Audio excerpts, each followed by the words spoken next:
আসসালামু আলাইকুম everyone. Chips দেখে লোভ লেগে গেল তো? চলো চট জলদি দেখে নেওয়া যাক কীভাবে আমি বানাচ্ছি। তো এখানে আমি 5-6টা আলু নিয়েছি।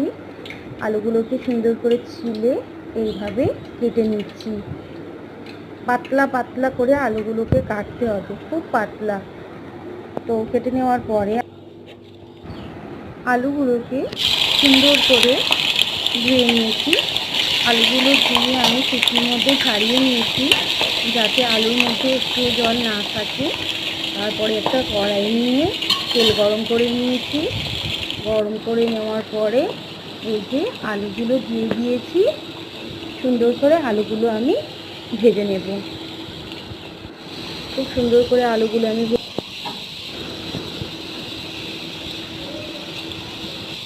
সব আলু একসঙ্গে দিতে যাবেন না। আমি এখানে 5-6টা আলু 3 ব্যাচে ভেজেছি।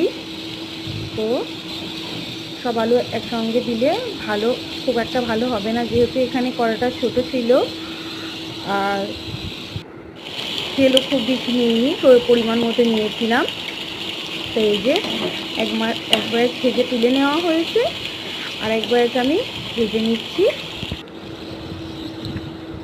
হ্যাঁ, আরও একটা কথা, আলু ভাজার সময় এখানে কোনো নুন দেওয়া যাবে না। আলু ভাজার সময় কোনো নুন দেওয়া যাবে না। আলু ভেজে তুলে নেওয়ার পরে এখানে সুন্দর করে বিট লবণ মাখিয়ে নেবে। আলু ভাজার সময় নুন দিলে কি হবে, আলুটা নেতিয়ে যাবে। হ্যাঁ, তো এরকম ক্রিস্পি হবে না। দেখুন বন্ধুরা কতটা ক্রিস্পি হয়েছে, এই যে কেমন আওয়াজ হচ্ছে।